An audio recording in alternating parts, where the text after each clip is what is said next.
40 वर्षापासून 70 फूट भाजी मंडईवरती हे लोक त्या ठिकाणी भाजी विक्री करत आहेत। गेल्या अनेक वर्षापासून प्रशासनाची दडपशाही सुरू आहे, तरी सुद्धा या लोकांनी रोजीरोटीसाठी त्या ठिकाणी वेळोवेळी आयुक्तांना निवेदन देऊन आपल्या न्यायाच्या मागण्या देऊन त्या ठिकाणी बसण्याचा प्रयत्न केला। परंतु या महानगरपालिकेच्या प्रशासनाने अत्यंत महत्त्वाची घोडचूक काय केली, ज्या पद्धतीनं जनावरं भरण्याची जी गाडी असती ती गाडी त्या ठिकाणी लावून या सगळ्या लोकांचा भाजीपाला आणि त्यांना ताब्यात घेण्याचं काम त्यांनी केलं। म्हणून या सगळ्या लोकांना 70 फूट भाजी मंडईवरतीच आपला व्यवसाय करायला आला पाहिजे ही मागणी घेऊन आम्ही गेल्या तब्बल 35 दिवसापासून महानगरपालिकेच्या प्रशासनाशी आम्ही या ठिकाणी लढतोय, परंतु प्रशासनाला तयार नाही।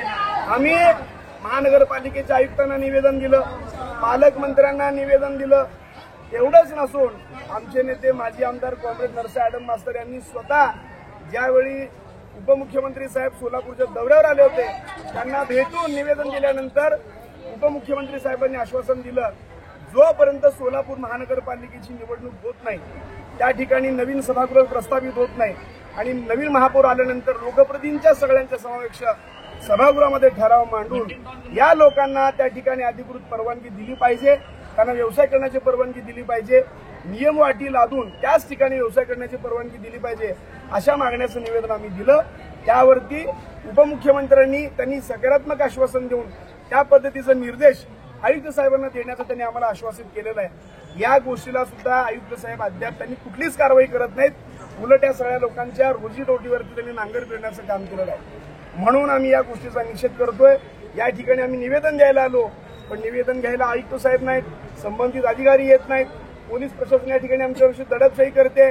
आम्ही पोलिसांना पण हेच विनंती करतोय, आम्ही या ठिकाणी काय तुम्ही काय सनदशीर मार्गाने आलोय, आम्हाला कुठल्या गोष्टी तोडफोड करायची नाही, आम्हाला आमच्या मागण्याचं निवेदन त्यांनी घ्यावं आणि आम्हाला सकारात्मक आश्वासन द्यावं ही आमची प्रमुख मागणी आहे। म्हणून आम्ही या ठिकाणी करतोय, जोपर्यंत आयुक्त साहेब या ठिकाणी येत नाहीत आणि आमचं निवेदन घेऊन आम्हाला सकारात्मकतेने आश्वासन देत नाहीत, तोपर्यंत आम्ही या ठिकाणी सोडणार नाही, म्हणजे सोडणार नाही, आम्ही याच ठिकाणी बसून आंदोलन करणार। या लोकांना म्हणायचं की हे सगळे जे भाजी विक्रेते आहेत पहाटे 4, 4:30, 5 वाजता उठून मार्केट यार्डात जाऊन त्या ठिकाणी उसनेवरे पैसे घेऊन त्या ठिकाणी ताजी भाजी आणतात। लोकांना स्वच्छ आणि चांगलं ताजी भाजीपाला मिळालं पाहिजे, लोकांच्या त्यांच्या जीवनावश्यक वस्तूंसाठी हे वस्तू आणून त्या ठिकाणी विकतात, याच्यावरती त्यांची रोजीरोटी आहे। त्यांची रोजीरोटी महापालिकेने या ठिकाणी वेशीला टांगलेला आहे। म्हणून आम्ही गळ्यात टांगून या आयुक्ताचा निषेध करण्यासाठी या ठिकाणी आम्ही आलेलो आहे आणि या सगळ्या लोकांना त्यांचा रोजगार पाहिजे। आमच्यावर कारवाई नको, आम्हाला परवानगी द्या, आमच्यावर कारवाई नको, आम्हाला रोजगार द्या, ही आमची प्रमुख मागणी आहे। सीटूच्या वतीने निदर्शने आंदोलन करण्यात आले। 70 फूट भाजी मार्केट हा विषय दिवसेंदिवस ज्वलंत होत चाललेला आहे, तर हे 70 फूट काय त्या भाजी विक्रेत्यांनी आता काय निर्णय घ्यावा, त्यांना काय मार्ग दाखवला? नमस्कार, मी सोलापूर माझे सोलापूर परिवर्तन विकास समितीचा अध्यक्ष म्हणून सोलापूरचा विकास होणे अत्यंत गरजेचं आहे। अशा विकासाच्या भूमिकेने 70 फूट रोडच्या अतिक्रमणाबाबत मी अभ्यास करीत आहे किंवा त्याकडे लक्ष दिलेलं आहे। 70 फूट रोडच्या लगतच मी त्या ठिकाणी रहिवासी असल्या कारणाने तिथं खरी परिस्थिती काय मला नेहमी माहीत आहे। 70 फूट रोडवर जरी 30-40 वर्षापासून आता आमचे माजी आमदार ॲडम मास्तर म्हणतात, त्यांचे कार्यकर्ते म्हणतात किंवा आज तर महापालिकेच्या आयुक्ताकडे भाज्या घालून त्यांनी मोर्चा काढला, 30-40 वर्ष झाले 30 वर्ष 40 वर्षापूर्वी इतकं वर्दळ किंवा रहदारी त्या रोडवर नव्हता। दुसरा 70 फूट रोड झाल्यापासून ज्या वेळेला अतिक्रमण अधिकारी किंवा महानगरपालिका कारवाई केली त्या वेळेला एक अमानुष माणसाचा किंवा निरपराध माणसाचा मयत झालेला आहे, जीव गेलेला आहे, अपंगत्व आलेला आहे आणि त्यांना जीवनभर अपंगत राहावं लागलं ना, त्या वेळेला कारवाई केली आणि त्या वेळेला माझे आमदार नरसे ॲडम मास्तरांनी त्या ठिकाणी जाऊन इथंच भाजी मंडई पाहिजे अशा प्रकारच्या भूमिकेने आंदोलन करतात। हे अत्यंत चुकीचे आहे, कारण जे गरजेचं आहे ते करणे गरजेचं आहे। अशाच प्रकारचं एक लहान मुलगी गेल्या महिन्यामध्ये तिथं ॲक्सिडेंटने अपघाताने निधन झालं. त्या वेळेपासून महानगरपालिका अत्यंत त्या ठिकाणी कडक कारवाई करताना दिसून येते. आता या बाबतीत देखील मुलं मेलेत, विद्यार्थी मेले, महिला मेलं, वृद्ध मेलं, तरीसुद्धा मास्तरांना काय त्याच्यामध्ये साध्य करायचं मला समजत नाही की त्या ठिकाणी परत भाजी मंडई पाहिजे म्हणतात. जरी कायदा असा सांगितला की भाजी विक्रेते, फळ विक्रेत्यांना, गाड्यांना आम्ही कायद्यामध्ये जर तरतूद असेल रोडवर विकायचं, पण ते फिरून विकायचं काय तरतूद आहे.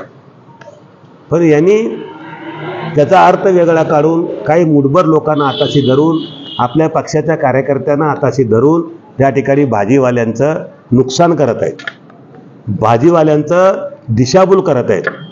भाजी विक्रेत्यांचं किंवा फळ विक्रेत्यांचं जे काही गरीब ते लोक त्या ठिकाणी बसून दिवसभरामध्ये 100 रुपये कमवतात, ते सुद्धा त्यांनी नुकसान करण्याचा प्रयत्न, त्या ठिकाणी माती घालण्याचा प्रयत्न मास्तर करत आहेत. मास्तर असो, मास्तरांचे कार्यकर्ते असो, मी सुद्धा मास्तरांचा एक कार्यकर्ता म्हणून या ठिकाणी एक क्षेत्रात, कामगार क्षेत्रात काम करतो. असे असताना आणि तिथे आजूबाजूचे लोक सांगतात की बाबा अतिक्रमण आम्हाला नकोच आहे, आणि जवळच चिप्पा मार्केटमध्ये बांधलेलं आहे, तिथं घाण आहे किंवा तिथं खून झाला, तिथं भीती वाटते, अशा प्रकारचं भूमिका त्यांनी मांडतात. पण ते 70 चिप्पा मार्केट मास्तरांनीच बांधायला लावलेलं आहे. मास्तरांच्या सूचनेने त्या ठिकाणी ते भाजी मंडई झालेली आहे.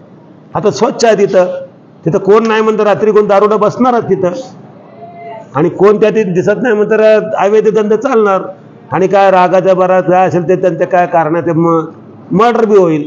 पण तुम्ही तिथं जाऊन बसा ना. भाजी मंडईवाला तुम्ही रोडवर बसता, जाता येता ते प्रदूषण किती होतं भाजीवर बसते, ते तुम्ही बी लक्ष देत नाही. केव्हा तिथंच बसलं पाहिजे, केव्हा तिथंच बसलं पाहिजे, असं याच्या मागं हट्ट काय मला समजत नाही. त्यांचा हट्ट एवढा काय की कशासाठी आहे, किंवा त्यांचे कार्यकर्ता हट्ट कसा आहे. आता त्यांच्या कार्यकर्ते एक आमचे मित्र, परममित्र ॲडव्होकेट अनिल वासम साहेबांनी आज स्टेटमेंट दिलं त्या ठिकाणी महानगरपालिकेच्या प्रसिद्धी माध्यमांना की गरीब लोक त्या ठिकाणी दिवसभर बसून कमवतात. अहो, तेच गरीब लोक ते चिप्पा मार्केटमध्ये दुकान बसून करू शकतात, आणि उलट तुम्ही नुकसान करीत आहेत, त्यांना फूस लावत आहे तिथं बसायचं. नाहीतर ते अतिक्रमण गाडी येऊ द्या, काय बी येऊ द्या, लोक उठले नसते, पळून गेले नसते. तुमच्या फूसमुळे, तुमच्या भीतीमुळे, तुमच्या दबावामुळे तिथे बसत आहे. म्हणून मी खरं म्हणजे आता मास्तरांना दोष देत नाही, त्यांच्या कार्यकर्त्यांना दोष देत नाही, पण खरं आपलं जागृती करायचं आहे भाजी मंडईतील भाजी विक्रेत्यांचं. त्यांना जर आपण म्हणलं तुम्ही भाजी विक्रेते लोक, फळ विक्रेते लोक, जे काही गृहवस्तू विकायचे लोक आहेत, त्यांना माझी विनंती आहे, तुम्ही अजून प्रबोधन करा, अजून तुम्ही चांगल्या प्रकारे विचार करा. या ठिकाणी बसण्यापेक्षा तिथं कट्टे, तुमच्या मालकीच्या कट्ट्यासारखं तुमच्या नावानं सगळं आहे, तिथं सुखसोयी आहे, तिथं सर्व म्हणजे आपल्याला लघुशंकेपासून सगळं आपलं शौचालय सगळं तिथं बांधलेलं आहे. तुम्ही जरा प्रबोधन करा, तिथं जाऊन बसा.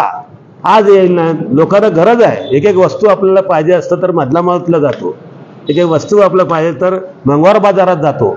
आता मास्तरांनी एका ठिकाणी दिलं मंगळवार बाजाराचं, बुधवार बाजाराचं उदाहरण दिलं, ते आठवड्याचं बाजार आहे, दररोजचं नाही. ते पूर्वीपासून आता तिथंच उगा कमी झालेलं आहे. आणि मंगळवार बाजार, बुधवार बाजार हे आम रस्त्यावर नाहीत, एक ठिकाणी थोडक्या भागामध्ये ते पूर्वीपासून तिथं वर्दळ नसतं. ते 70 फूट रोड म्हणजे कुमट्या नाकापासून तिथं आमच्या नई जिंदगीपासून अक्कलकोट रोडला, त्याचबरोबर हैदराबाद रोडला जोडणारा रस्ता आहे. या महामार्गाला तुम्ही छोटा करण्याचा प्रयत्न करू नका. आणि माझी परत एकदा विनंती आहे भाजीवाले लोकांना, कोणाला दोष देऊ नका. तुम्ही विचार करा, आपण त्या चिप्पा मार्केटमध्ये जाऊन बसा आणि आपला धंदा करा, 4 पैसे मिळवा आणि आपलं गुजारणा करा. शेतकरी लोक बी येतात, त्यांना सुद्धा याची माझी सूचना आहे, कुणाच्या दबावाला, कुणाच्या दिशाभूलला, कुणाच्या